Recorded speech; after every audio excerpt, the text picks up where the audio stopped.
chronique du jour ànd si ak Abdoulaye Mbow.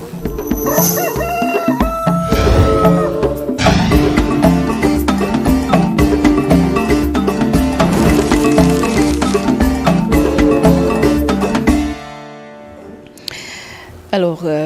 ñu waxtaanee chronique du jour àndi seek Abdoulaye Mbow bokk na si la ñu nar a waxtaanee ba léegi université Cheikh Anta Diop de Dakar étudiant et politique raxaale si li nga xamante ne moo di violence policière. waaw effectivement makkaan bu mag bi di université Cheikh Anta Diop de Dakar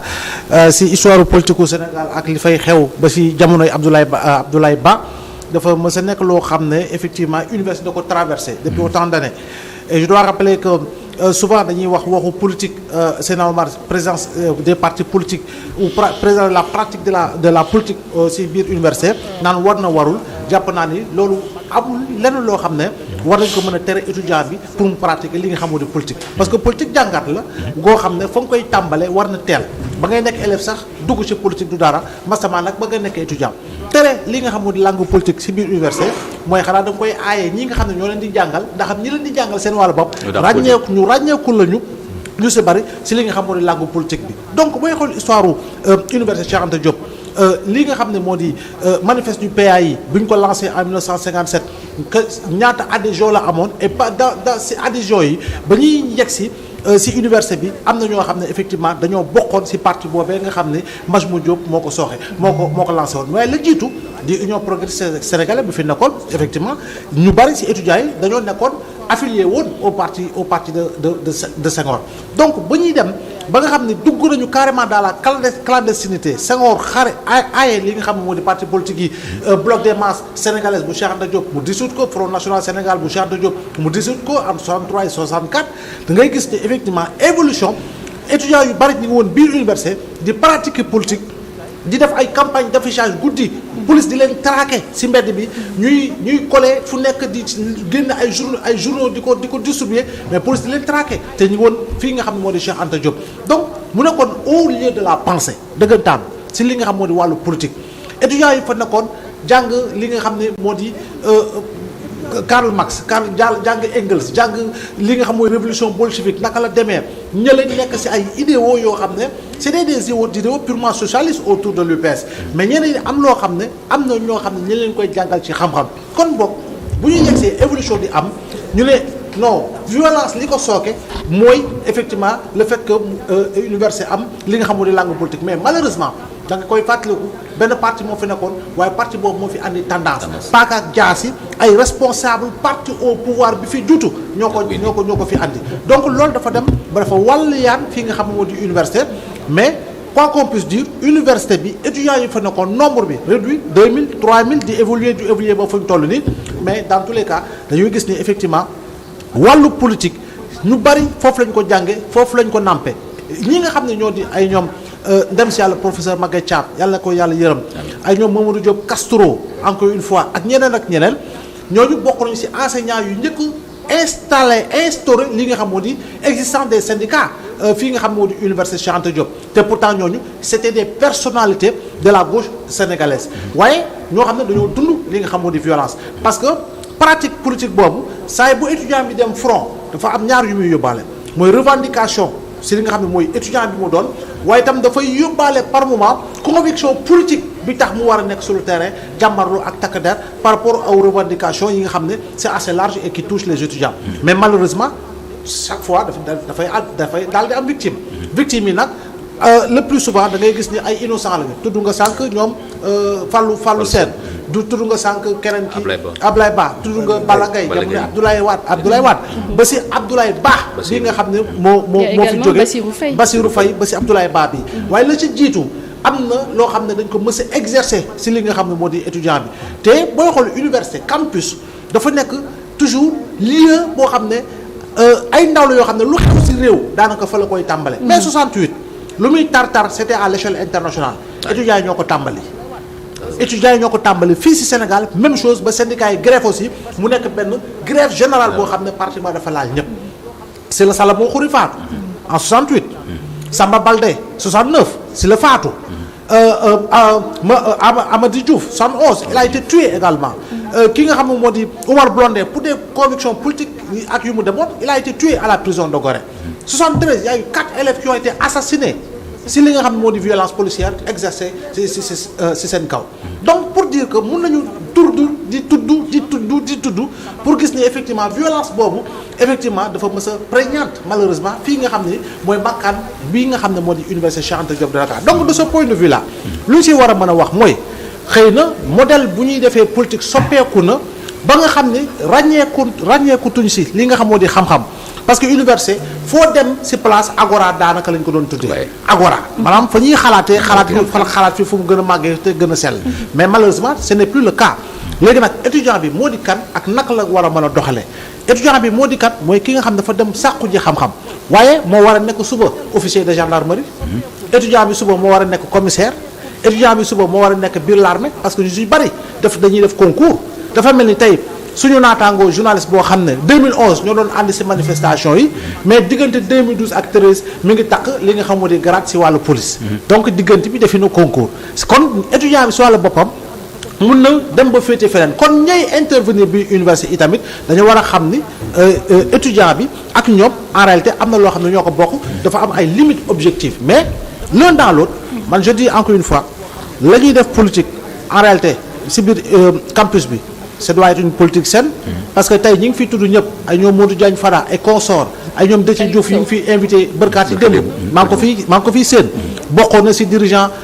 mouvement étudiant yi au niveau de du comité de gestion de crise ak ñoom kii Diop kii ànd ak Omar Sarak nekkoon na ca ak ñoom may sa xawma naka te mu nekkoon dañu ñoom ñëpp ñu ngi bokkoon parti démocratique sénégalais et pourtant ils étaient les têtes de file du mouvement étudiant donc voilà donc ñooñu ñëpp da ngay gis ni mais dañoo mës a affilié ci parti politique mais pour autant est-ce que dañuy war a sukkandiku ci bëgg-bëggu parti ba pour jiital seen intérêt politique au détriment de l'intérêt général des étudiants mbubboo ko pour fësal li nga xam mooy xeexum étudiant donc loolu nag foofu nag la ñu war a créer les conditions véritablement d'un équilibre pour wax ni loo bokk parti yeneen étudiants yi yeneen bokk yeneen parti yéen a bokkandoo li nga xam ne mooy mouvement étudiant bi kon boo leen di xeex da ngeen war a jiital intérêt étudiant bi léegi intérêt étudiant bi tam dañ ko war a xam dañ ko war a di saytu dañ ko war di xool pour véritablement ñoom seen wàllu bopp ñu créer les conditions d'une communication beaucoup plus qualitative encore une fois beaucoup plus qualitative pour askan wi war leen gën a mën a dégg par rapport à leurs revendications yoo xam ne ce sont des revendications yu am solo yu am dayo te yoo xam ne yu war a dégg la donc je dis encore une fois boo ko boolee da ngay gis ni violence policière bi présence politique bi yaa ngi dégg ak bavure yu fay xew ak bakkan yu fay rot ak blessé yu fay kii dafa mës a nekk ci biir université bi kon boog lu ñu war a assainir la boole assainir waaye nag mënuñu aaye étudiant bi encore une fois parce que damay dégg nit yu koy wax non dañu war a tere politique biir université boo tere politique biir université fi gën a yeyoo nga tere ko xanaa kon mooy nekk administration xanaa fi nga gën a yeyoo tere politique mooy fi nga xam ne fa la koppar di jaar te ay sénégalais di fa liggéey pour Sénégal parce que itamit on peut douter de pas mal de choses kon boog je dis encore une fois l'étudiant a le droit de faire la politique et doit faire même la politique ak keneen ki nga xam ne mi ngi sàkku xam-xam dafa war a def politique waaye nag bu ñu dellu see si li nga xam moo di fondamentaux yi tax politique bi lawoon biir université dañuy gis ni malheureusement niveau bi wàcc na par rapport ak parti politique yi comme ni ko Seydina Omar doon waxee léegi si dirigeant yu bari si responsable yu bari yoo xam ne en réalité mun ñu créer les conditions d'une alternative politique donc du ñu force de proposition et du ñu nekk également force de formation par rapport à leurs militants et particulièrement ñi nga xam ne ñoo nekk ci université yi. mais Abdoulaye da ngay wax violence policière mais est-ce que mën nañ ko méngale tamit ak li nga xamante ne moo di répression. non xam nga violence encore une fois sax tout en fait moo warul.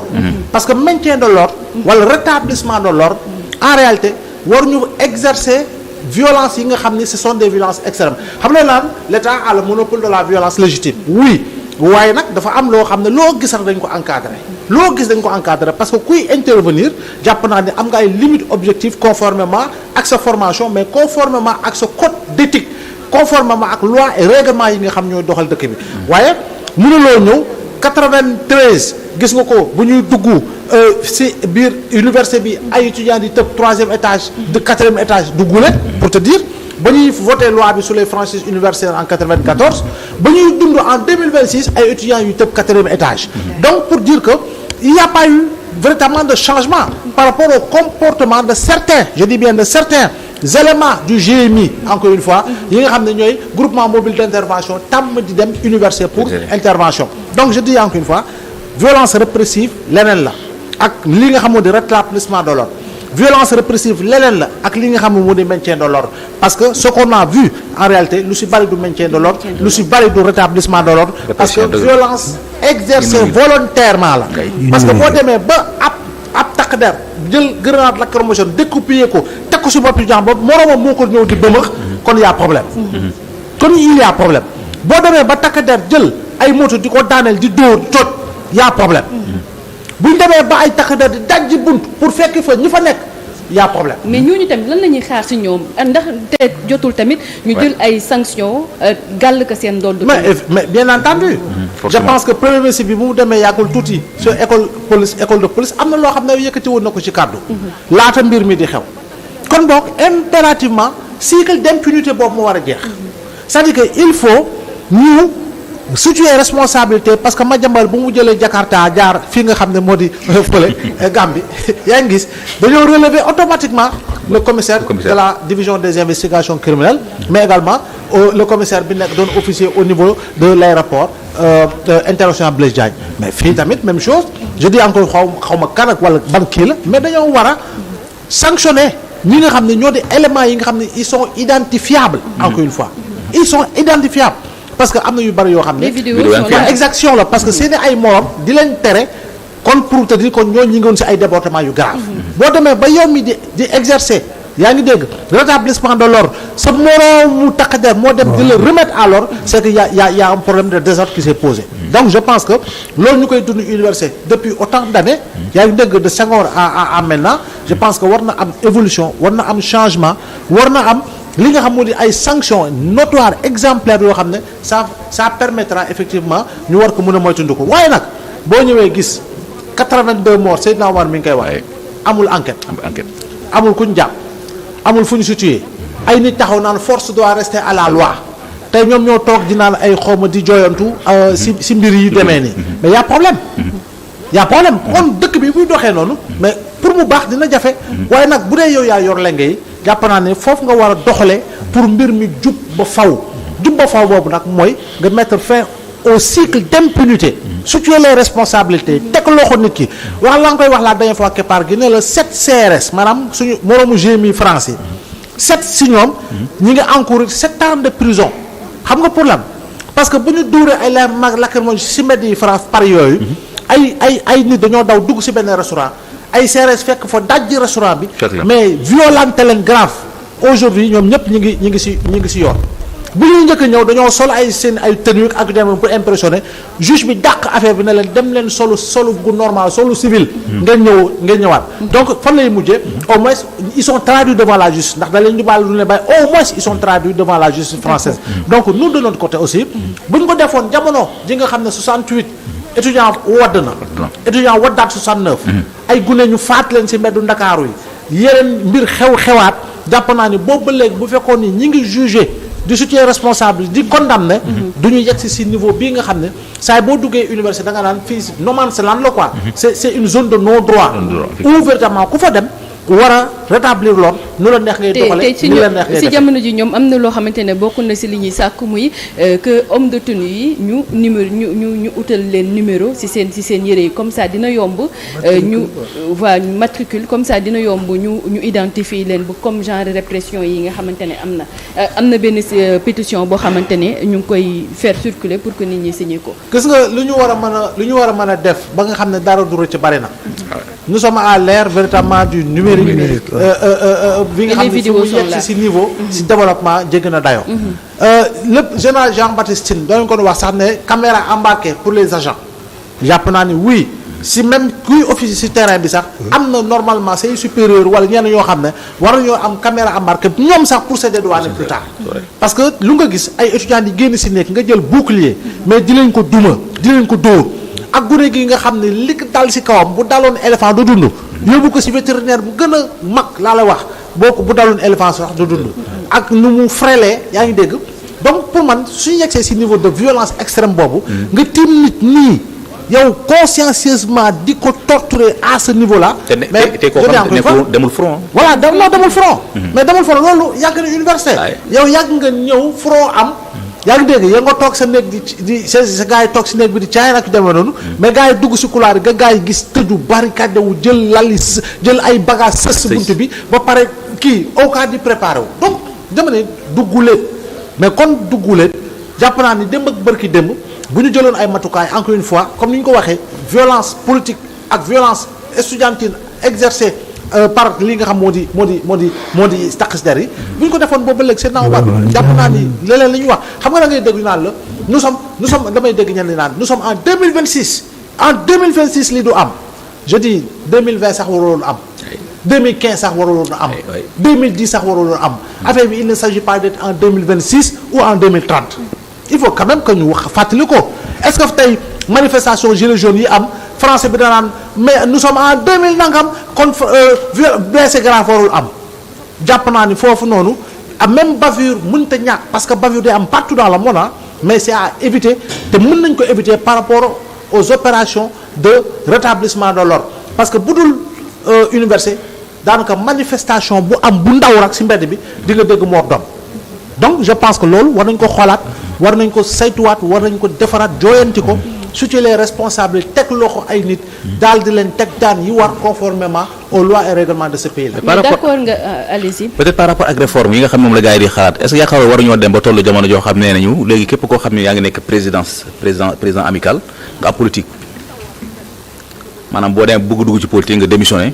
comme ça nga xam ne léegi présidence amicale yi duñ dootuñu nekk ay politiciens quoi. ça peut être une solution. boo demee nag bay jël décision yaa ngi politique nga démissionné non ça peut être une jël koo xam il est politique parce que boo demee ba jiite yaa ngi dégg da ngay suspendre toutes tes activités politiques oui loolu je pense que mën na nekk solution pour que yow nga am benn mission mooy nekk si li nga xam mooy service su étudiants yi waaye toujours bu am boo bokkee si parti nekk tam njiitu étudiant fondamentalement ñu bëgg ñu bañ il y a une imbrication entre l'action politique et l'action bi nga xam ne da nga koy mener au nom des étudiants mënta du si mën a ñàkk donc je pense que foofu nag war nañ ko xoolaat saytuwaat ko defar ko étudiants yi seen wàllu bopp def ay propositions également teg ko sur la table ànd seen autorité ñu liggéey si li nga wax dafa am solo seen même dans certains syndicats boo nekkee leader politique boo nekkee secrétaire général da ngay bàyyi sa activité politique beneen mbir mi mooy dafa am connexion crochu entre la direction des partis ak les étudiants léegi am na ñoo xam ne dañ daan joxe mot d'ordre je ne sais pas bu léegi dañ daan joxe mot d'ordre syndicat moo lay jox mot d'ordre kii parti bi moo lay jox mot d'ordre bi ngay def boo demee dugal leen lii même syndicat yi sax dafa am ñoo xam ne ils étaient des acteurs politiques léegi ñu ne la syndicat bi c'est affilié à la LD bii ñu ne la c'est affilié au PIT bi mais ñun ñëpp dañuy dem ñii di briser grève par donc participation responsable ñoom briser grève rek lañ ci nekkoon intéressé ma de kii Abdoulaye waaw mel ni waxtu bi xoj nañu waaw jàpp naa ni on a fait le tour loolu moo si amoon solo di leen jaajëfalaat bu baax di jaajëfal mboolem